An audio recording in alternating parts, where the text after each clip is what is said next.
어떤 종목에 관심을 가져야 하는지 알아보는 시간입니다. 내일장 관심주 오늘 린치홀딩스 이영환 팀장과 함께하겠습니다. 안녕하십니까? 안녕하세요.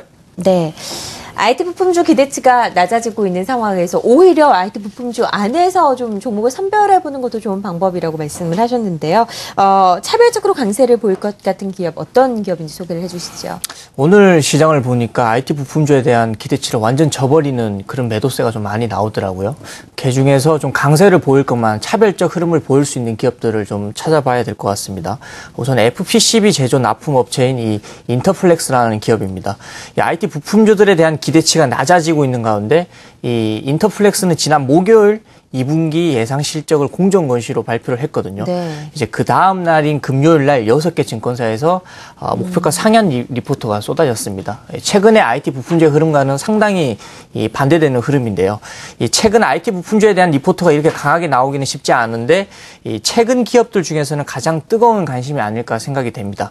1분기 적자를 기록했음에도 불구하고 2분기 실적이 크게 증가한 포인트는 세 가지입니다. 첫째, 이 고부가 제품 비중이 확대됐다는 거, 그리고 두 번째는 공장의 가동률이 상승했다는 거, 그리고 세 번째는 기타 성장 모멘텀으로 좀 나눠서 설명을 드리도록 하겠습니다. 우선 2분기 실적에 가장 큰 역할을 한 이 고부가 제품 비중 확대에 대한 설명부터 하겠습니다. 네. 인터플렉스의 1분기 별도 실적은 매출 2,273억, 영업이익 마이너스 97억으로 큰 폭의 적자 전환이었습니다. 2분기 예상 실적은 매출 2,503억, 영업이익 211억으로 시장 기대치를 큰 폭으로 상회를 했고요. 영업이익 기준으로 사상 최대 실적이고 전분기 대비해서 매출액 증가율이 10%에 그쳤음에 불구하고도 영업이익 개선폭이 308억 증가했다는 것은 이 고부가 제품 비중이 확대됐다는 것에 초점을 맞출 필요가 있겠습니다. 그만큼 장사를 잘했다는 것인데요. 갤럭시 S4 출시로 인한 이 고부가 제품 비중이 확대되면서 반대로 이 저수익 표면 실장 공정의 비중이 하락한 덕분에 이 분기 기준 사상 최대 실적을 좀 이어갈 수가 있었고요. 이 고부가 제품 비중이 높아진 이유는 경쟁사들의 생산 능력이 부족하면서 그리고 이 다층 FPCB 기술력 우위로 삼성 내에서 점유율이 좀 상승한 것으로 추정이 됩니다. 네. 특히 수익성의 핵심은 삼성양 매출의 비중이 증가했을 때 더욱 부각되는데 삼성 제품은 애플 제품 대비해서 저수익 표면 실장 공정 비중이 좀 낮고 이 신제품 출시 주기가 굉장히 짧죠. 그렇기 때문에 이 제품 믹스 개선에도 좀 유리하다고 보시면 되겠습니다. 첫 번째 모멘텀 쉽게 말해서 이익이 더 남는 사업 비중이 늘어났다라는 거죠. 그렇죠. 성장 네. 모멘텀 다른 부분에서는 또 어떻게 찾을 수 있을까요? 네, 두 번째 모멘텀은 공장 가동률의 상승입니다. 공장 가동률이 상승한 이유는 단순하게 주문량이 많이 늘어났기 때문이겠죠. 네.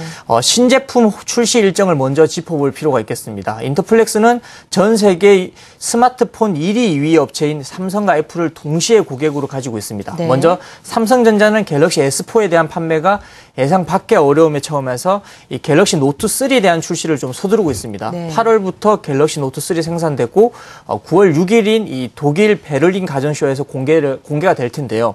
현재까지 알려진 바로는 갤럭시 노트 3의 주력 납품 업체로 선정된 것으로 파악이 됩니다.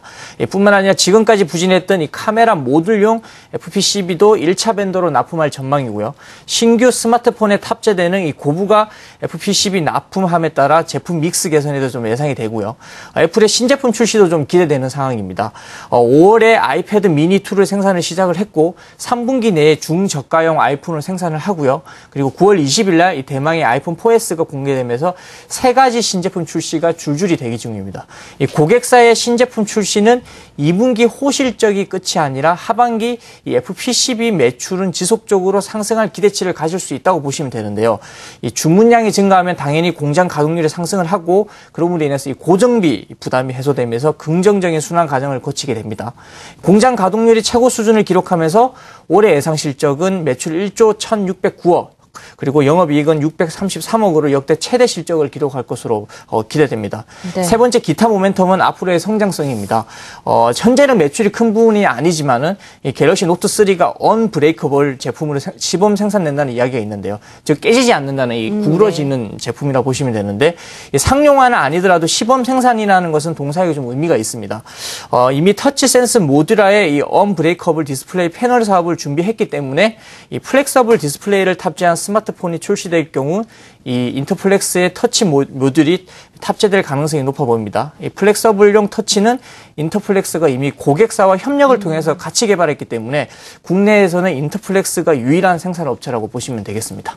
일단 2분기 실적이 좋게 나왔고 장기 성장성까지 보유한 기업이라고 볼 수 있겠습니다. 하지만 업황 자체로 보면 고개가 좀 갸우뚱해지죠. 하반기 네. IT 부품주에 대한 우려가 굉장히 많이 나오는 그런 상황인데 인터플렉스에는 영향이 없을까요? 네, 물론 영향이 좀 있을 걸로 좀 네. 판단이 되는데요. 핸드셋 업체에 대한 고민은 역시 스마트폰 판매의 정체에 있는데요.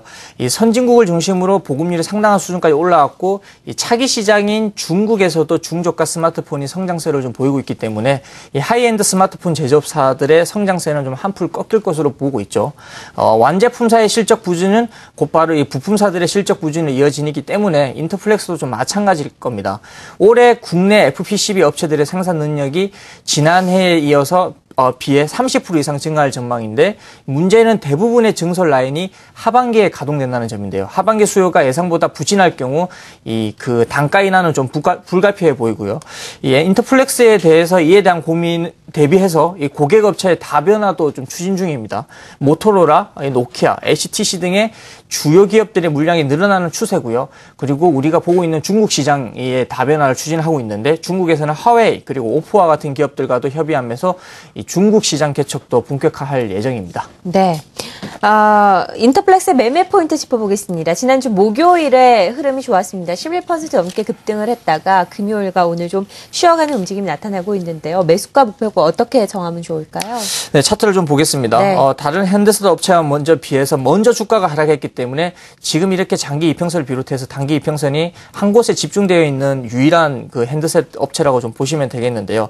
2분기 흑자를 전해냈다는 점, 그리고 사상 최대 영업이익을 기록했다는 점, 주가가 선조정을 받고 이번 반등장에서 먼저 상승이 나왔다는 거, 그리고 지난 목요일, 금요일 거래량이 터져주면서 이 상승 추세에 접어들었다는 점이 좀 좋아 보입니다. 기술적으로도 먼저 조정을 받아서 이평선이 밀집되어 있고 이 단기 이평선들이 돌리는 모습이기 때문에 매수가 현재가 목표가는 6만 원, 손절가는 43,000원으로 제시하도록 하겠습니다. 네, 인터플렉스 자세하게 살펴봤습니다. 중소형주 중에서 한 종목 간단하게 좀 소개해 보도록 하죠. 예스24 가지고 나오셨는데요. 어떤 기업인지 좀 간단하게 소개를 해주시죠. 네, 예스24 보겠습니다. 최근에 보시면 미국의 주가들이 신고가를 좀 달리고 있지 않습니까? 네. 그 중에서도 아마존이라는 기업이 굉장히 눈에 띄는데요. 이 아마존의 국내판 이 사업체를 하고 있는 것이 예스24라고 좀 보시면 되겠고요. 국내 최대 온라인 도서 업체로 시장 점유율이 한 44% 정도 됩니다. 네. 그 외에도 상품 매출, 광고 매출, 기타 매출이 있는데 그 중에서 도서 판매와 더불어서 이 전자책 시장에 대한 좀 도움을 받고 있다 보시면 되겠습니다. 전자책 관련주로 많이 알려져 있는 상황입니다. 네. 이 전자책 사업 같은 경우에는 순항 중인가요? 미국에서는 상당히 좀 순항 중이라고 좀 보시면 경우도 되는데요. 그렇고요. 아마존도 그런 예. 모멘텀을 받아서 움직이고 있고 국내에서도 성장세가 있는 분명한 신성장 사업이긴 한데 네. 아직까지는 좀 도입 과정에 좀 있다고 보시면 되기 때문에 그와 더불어서 기존 도서 매출에서 확고한 점유율을 차지하고 있는 상태에서 네. 이 전자책이라는 신사업을 받아들이기 때문에 성장 모멘텀이 있다라고 보시면 되겠습니다. 네, 예스24 실적은 어떻게 나오는지 좀 전해주실까요? 네, 올해 실적 가이던스는 매출액 4,800억이고요. 영업이익은 140억으로 예상이 됩니다. 2분기는 비성수기이기 때문에 실적이 좀 부진할 것으로 판단되지만 하반기로 갈수록 실적 기대치는 좀 높아질 것 같습니다. 특히 이 공연이 좀 하반기에 많이 집중되어 있죠. 크리스마스나 겨울 쪽에 이 뮤지컬과 공연 쪽이 라인업이 많이 집중되어 있기 때문에 이 4분기에는 비도서 부분, 즉 공연과 같은 이런 공연 라인업에 따른 매출 개선으로 이익률 개선 효과가 기대된다고 보시면 되겠습니다. 사실 온라인 도서 시장에서 예스24가 절대적인 강자라고 볼 수 있잖아요. 그렇죠. 이렇게 되면은 양적인 성장이 좀 불가피할 것이다. 이렇게 성장이 힘들 것이다. 이런 의견들이 많거든요. 네. 이 부분에 대해서는 어떻게 보십니까? 물론 그런 부분에 대한 염려들은 분명히 있습니다. 네. 그런데 불과 한 2년, 3년 전과 좀 달라진 점이 있다면 무분별하게 이렇게 나랑했던 이런 네. 양적인 성장에서 이런 온라인 도서 업체들이 굉장히 많았었는데요. 지금 과정에서는 1, 2위 업체, 선두 1, 2위 업체만 살아남은 상태고 나머지 주변에 대한 이런 온라인 도서 업체들은 좀 정리가 된 상태다. 즉 양적 성장을 하고 있다라고 보시면 되겠습니다. 알겠습니다. 자, 매매 포인트 마지막으로 짚어보도록 할까요? 네, 매매 포인트 좀 차트를 보면서 좀 설명을 드리도록 네. 하겠습니다. 차트를 보시게 되면 최근 주가 흐름에 비해서는 굉장히 시장에 대비해 좀 양호한 부분이 좀 있습니다. 시장 대비 먼저 조정을 받은 기업이고요. 시장이 하락할 때는 옆으로 좀 기는 모습을 좀 보여주는 흐름이 좀 있거든요. 오늘 좀 의미 있는 흐름이 좀 나왔다고 그러네요. 생각이 3% 됩니다. 넘게 올랐군요. 오늘 흐름이 기간의 수급과 함께 동반 양봉을 좀 뽑아줬기 때문에 지금 위치는 컨셉의 매매를 좀 보시면 되겠는데요. 미국에서 신고가를 내는 기업들이 어떤 기업이 있냐. 그 기업들 중에서 아마존이라는 기업이 있는데 아마존과 비슷한 사업 구조를 가지고 있는 기업이 한국의 예스24라는 기업이 있다 그러면 컨셉의 매매로도 좀 들어맞는 부분이 있고 그 외에도 성장성에 확고한 1위의 이 도서 부분에 온라인 도서 부분의 1위 업체이기 때문에 향후 성장성에 대한 전자책 시장과 함께 그런 부분도 같이 짚어보시면 되겠습니다. 뉴욕에서 신고가를 경신하고 있는 종목들, 비슷한 종목도 우리 시장에서 찾는 것도 하나의 유행처럼 번지고 있는 것이 사실입니다. 그렇죠. 테슬라가 사상 최고가를 경신하면서 2차 전지 관련주들이 관심을 받고 있고요. 아마존에서 우리가 예스24와 연관지어서 볼 수 있겠네요. 오늘 기관이 4만 주, 외국인들이 한 5,900주 가까이 매수한 예스24에 대해서 자세하게 살펴봤습니다. 린치홀딩스 이영환 팀장과 함께했습니다. 고맙습니다.